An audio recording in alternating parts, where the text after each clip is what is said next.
Hello, I'm Michael Bruen, sitting in for Austin Heyman. Welcome to Seniors Today, a monthly program produced by the Commission on Aging and devoted entirely to issues and interests of Montgomery County seniors. This month, with healthcare and insurance so prevalent in the news, we'll talk to an expert on Medicare and other managed care plans, and we'll learn about a federally funded project hoping to increase involvement of older and disabled residents in transportation issues. But first, elder abuse can happen in many ways: physical abuse, scams, and more often financial abuse. Well, my first guest has been a strong advocate for the rights and protection of seniors. He's John J. McCarthy, the Montgomery County State's Attorney. And welcome back, John. You've been on before. Thanks, Mike. It's great to be back here. So before we get involved with a really difficult topic, just for an overview, what is the State's Attorney's Office? You're not the county, there's a county attorney, there's a state's attorney. Right. What's the difference? Simple explanation. If you watch television, I'm your DA. If it's a criminal matter and we're prosecuting a crime in which we usually handle about 25,000 cases a year, that's in my shop. If it's a civil matter regarding a civil lawsuit for negligence or zoning, that's the county attorney. And with your office, you're not just in the courtroom. You also advocate, you educate. Yeah, you know, we're here on the senior issues that we're talking about here today. Not only do we handle the cases that involve fraud, abuse, neglect of seniors, absolutely we do that, but we're also actively engaged down in Annapolis each year because we see where the gaps are that exist in the criminal statutes, and we go down each year. Sometimes we're drafting statutes, sometimes we're just supplying support for changes in the law to give greater protection criminally to those who try to abuse or target our seniors in our community. And in fact, I've seen you on television. Sometimes you have an opinion of a particular piece of law or something like that. Oh, you give a reading of it. I mean, you really do interpret it. We absolutely do interpret it. Again, I said we've actually drafted some of these pieces of legislation. We worked hand in glove with many legislators and either senators, delegates from within Montgomery County and around the state. We've worked with, in some instances, we've been asked by the governor's office or by the speaker's office to get involved in helping us identify where the gaps are in the law, and we continue to do that, and we're preparing for the next session right now. Because you're boots on the ground. I mean, legislators may do what they do knowing the knowledge that they have, but you're actually the one who's implementing this, so you often can go back to them and say, this is working, this is not working. Well, that's exactly, you know, for instance, about 2 years ago, there was a new law that was passed that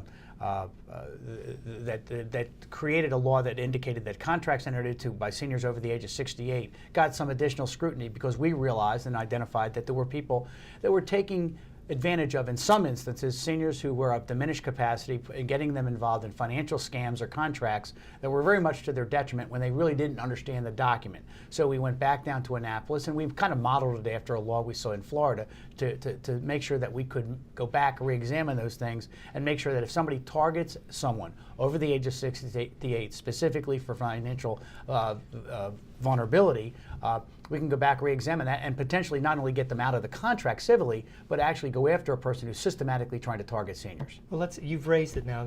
The financial abuse, elder abuse, you're dealing with so many different ishes for legal reasons. Yeah, and again, you've mentioned them in the opening. We're talking about physical abuse and sexual abuse and financial frauds. And the challenge, the real challenge for us here, as I look at it, is beginning to look at a strategic plan for the county. As we sit here today, there are 175,000 seniors that live in Montgomery County. That number is going to explode. Correct. There is a tidal wave that is hitting the beach here just in Montgomery County. We're going to have 250,000 seniors in this community within 7 years. Are we ready, not only in my shop, are we ready to look at those financial fraud cases? These are not easy cases. They're complicated cases involving banking records, and again, are there going to be people that are going to be targeted because of the size of the estates they have and things like that? The answer is yes. We've got to strategically build a plan now in our infrastructure, to both in my office and around the county government in general, to be able to meet the challenge of that 250,000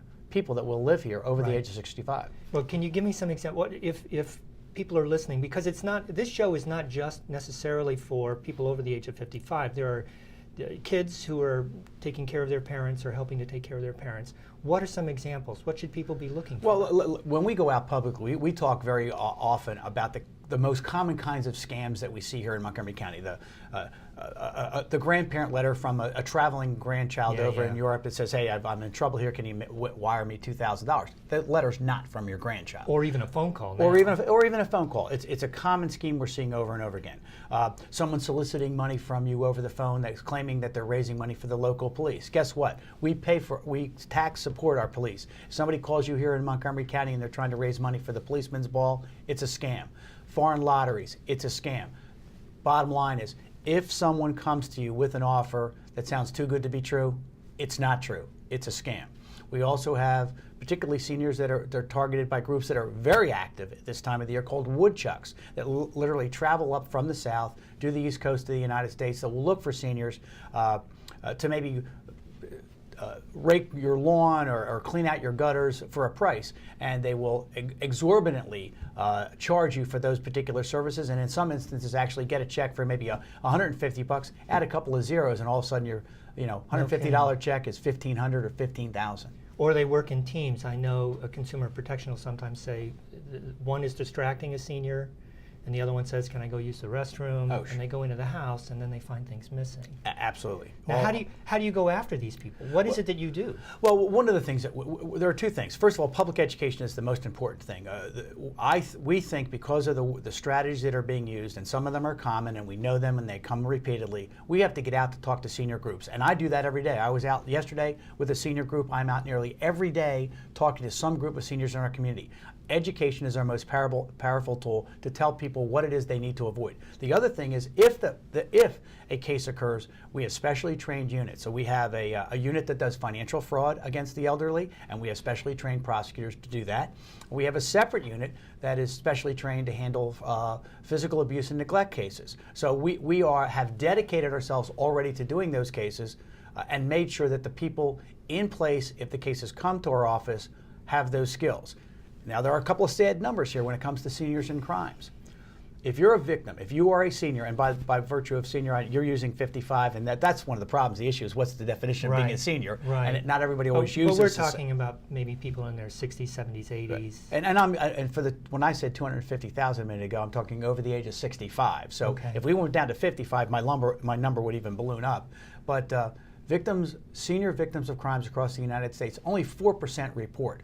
This is a challenge, therefore. If you live in the community and you have a senior, we have to look out for our seniors for a variety of reasons, because sometimes there may be some dementia and other issues why it's not being reported. But more often than not, a lot of times it's either embarrassment or the fact that the person who was your family member victimized you. Was a part of that. Well, here one of the saddest numbers of all, across all categories of crimes.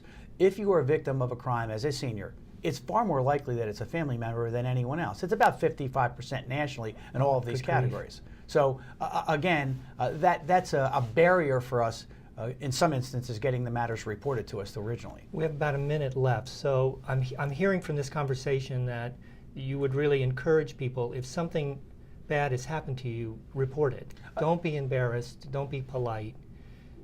Right? Is that what you're telling people? Absolutely. And again, we know that there are some barriers, because there might be financial dependence, or that you might be living in a particular environment, and if somebody's stealing your Social Security check or your pension check, and that's the person that's providing housing for you, these are difficult decisions. So we're not unaware of them being difficult decisions. I guess the challenge for us is as a community is we have an obligation, I think, to the senior community to make sure that they are protected as they go into their senior years. And therefore, I think knowing that such a small percentage actually report, I think if you're a friend, if you're a neighbor, if you see something, inquire. Maybe you can make a report, because quite candidly, we know that the senior themselves may not always make that report to the appropriate authorities. To help protect them against abuse and fraud. Well, John, we ran through our time so quickly. Thanks very much for being on. Thank you very much. It's great to be here. Pleasure to have me back. We'll have you again, of course. Thank you. When we come back, everything you need to know about Medicare in 8 short minutes. Sort of. So please stay with us. We'll be right back.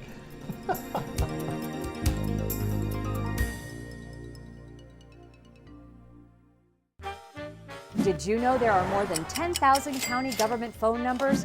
But there's only one number you need to remember for non-emergency calls: 311. MC311 is Montgomery County government's online telephone information system. Need information? Have a problem or complaint?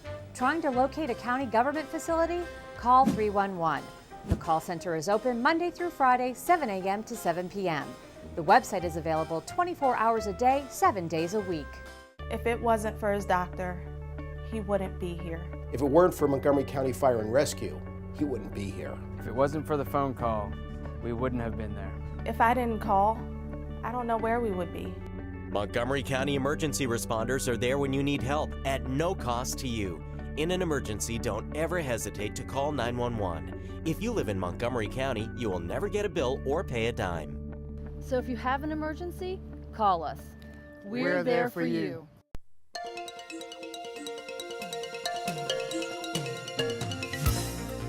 Welcome back to Seniors Today. The State Health Insurance Assistance Program, known as SHIP, provides help and information about Medicare, supplements to Medicare, and other managed care plans. And joining me to tell us more is Leta Blank, the coordinator of the State Health Insurance Assistance Program. And Leta, you've been on before, but welcome back. Thank you. All right, Good to be here. SHIP. It's a nice acronym. Tell me what it means.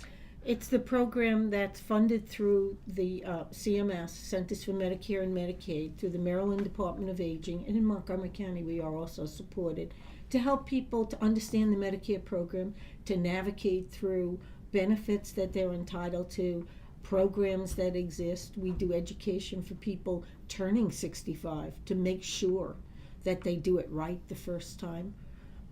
People with Medicare who are disabled are also eligible for all the programs and all the education and all the outreach that we do. Yeah, we were talking before the show, and I was saying seniors, and you said the disabled community too, and of course I'm a dad of a disabled young man. So, yes.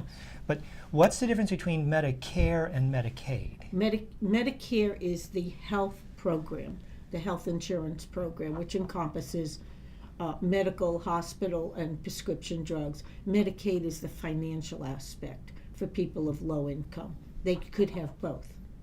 Right. And, well, Christy now is a young man, so he has Medicaid. But when you retire... He probably has Medicare too. Oh, does he? Yes. But for most people, when you retire is when Medicare becomes something. When you're 65, or if you're disabled by Social Security disability standards, you could have Medicare at age 18. Okay. And then you have all the benefits that a 65-year-old has. And but if how do you go about, income, you use you to find out about that? Right, yeah, absolutely. And do you do outreach programs? Oh, absolutely, all the time. And sometimes we do individual counseling to help people who really need hand-holding, extra attention and extra education. So tell me, what are your most common questions or concerns that people bring to you? When what do I you need to see? enroll in Medicare? How do I enroll in Medicare? What are the parts of Medicare, the alphabet of Medicare, A, B, C, and D? These are the supplements? No. Medicare A is hospital, inpatient hospital, B is outpatient services, D is drugs, and C is Medicare Advantage plans. So people have to understand what the parts are, which is not that complicated once you get into it. It's sounding complicated to me. I see your eyes. I see I'm thinking that. here. No, it's not that complicated. We're here to help people. We don't sell anything. We don't endorse anything. We're the place to come to get grounded on what you need to know and how to go about the program. We also talk about income support programs, and there are excellent programs in Maryland to help people to pay for their Medicare and prescription drugs. And you're at the state level, right? I mean, No, we're county. You're the county? We're the county. In Maryland, most counties have programs similar to ours. Uh-huh. And you've been doing this for a while. I mean, a you long really time. are pretty much of an expert on this. Well, pretty much. I have a bunch of volunteers, group of volunteers very well trained that work with me. And it's important for people with Medicare to know that it's illegal. As John was just talking about, this is one of the scams out there. It's illegal for people that are enrolled or eligible for Medicare to get involved in the Affordable Care Act, Obamacare. And we've seen scams where they've been called, seniors have been called saying they're going to lose their Medicare unless they give their Medicare number and bank accounts to verify that they're really legally in Medicare. So it's one of the scams out there now. Well, and we should probably encourage people again, if that happens to you or it happens to your parent or a friend or something, you need to report it. Absolutely. You know, talking to John, that seemed like a big problem here is 4% are reporting. There are a lot of people who are being hurt. Well, sometimes it's difficult to report because the calls are international calls, but it's very important to spread the word to people not to be hooked into these scams. So if I'm listening and I want more information, is there a phone number people can call? Yes. Where can they call so that they can get you? 301, my program. Your program, whatever. No, I want to get you. Volunteer. Give me a phone number so I can I'm here. I want the pro. I'm not answering the phone. 301-590-2819.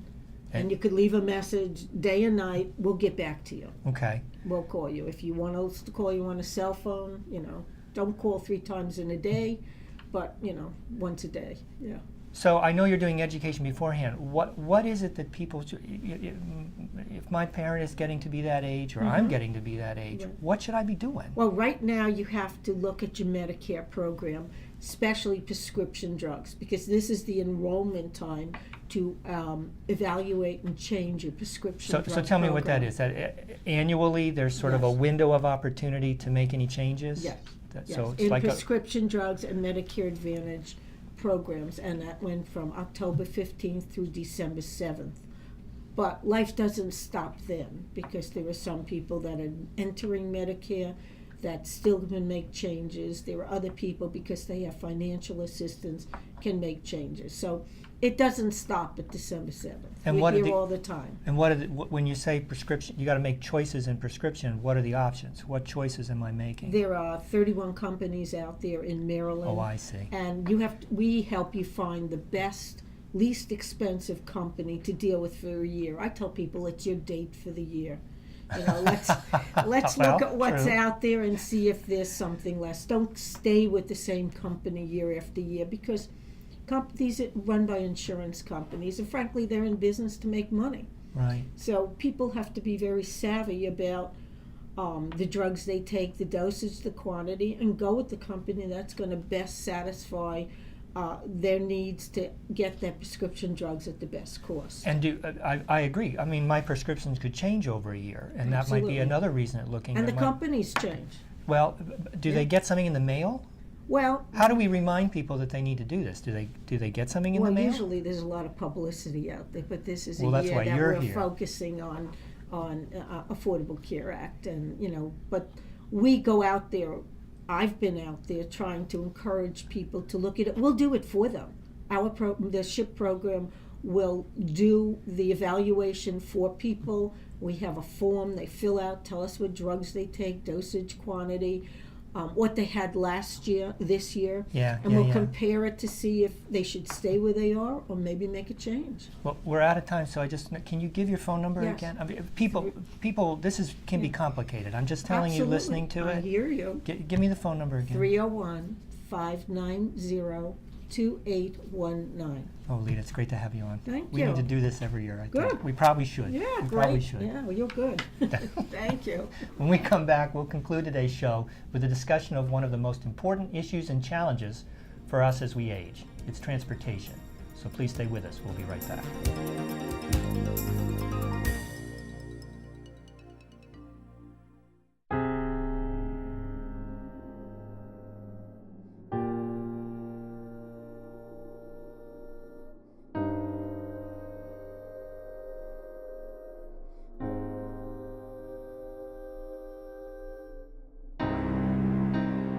There's a reason why area law enforcement are out enforcing pedestrian and traffic safety laws and preventing killer pedestrian crashes. Be alert.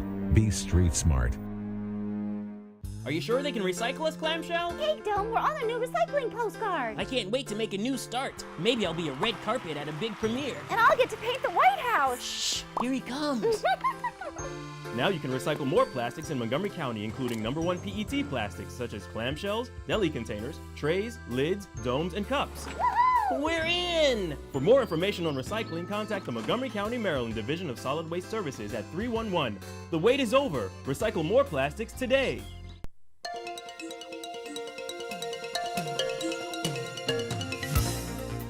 Welcome back to Seniors Today. Every year, the Commission on Aging studies the most important and pressing issues for Montgomery County seniors, and every year, transportation is at the top of the list. Well, there's a unique effort going on right now called the All Around the County Project. And joining me to tell us more are Elaine Binder, the director of the project, and one of its members, Barbara Harbison. And thank you both for being on the show. Well, thank you very much. It's wonderful. Now, okay, let's start. I don't know anything about this. What is this project? Well, before we talk about the project, can I do a little bit of context Sure. in terms of older adults and people with disabilities and the transportation issue and the county? The senior population over 65 is growing exponentially. You've already heard about that from your previous guests. One of the things, as you said, across the country, not just in Montgomery County, across the country, is the primary concern of older adults and people with disabilities is transportation. While housing and other things are important, transportation and being able to get out of your house is absolutely critical the older you get. It's for your independence. I mean, how can you live an independent life if you can't get to where you need to go? That's right. Exactly. And how can Right, Barbara? Exactly. And how can you avoid isolation? And importantly, it's not just getting to medical places, or which everybody thinks about with Right. seniors, or going to get right. groceries. It's adding to the life of the senior, going to visit friends, going to get your hair done. You Right. know, as a female, that would be nice to be able Or to shopping, do. or just something that you'd like to do. Something you'd like to do. Or Get out. going to a museum or something. Correct. Like, you know. Right. Correct. So back to the county for just a second, and that is that Montgomery County has a policy, a public policy adopted by the county executive and the county council called the Senior Agenda. And top among that is the issue of transportation. Right. There are a number of other areas. We had Judy Wells on talking about the commission, agenda. chair of the commission. And on you're Aging. you're a former member of the commission. And, I mean, and you- a former chair of the commission too. Correct. Right. So Exactly. So one of the things that the county is now doing, consistent with its policy on the senior agenda policy and its concern about transportation, is that it is in the process of setting up a transportation and mobility management system and hiring an individual who's going to be a mobility manager.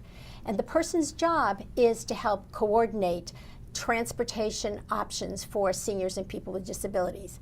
Consistent with that, and now I'm getting back to our project, is a very short-term project that is funded by the Federal Transit Administration, and it's called the Inclusive Transportation Coordination Project. Sounds federal. It is. It is. Sorry. It's a 6-month project, a very, very small amount of money, but we are doing amazing things with this small amount of money.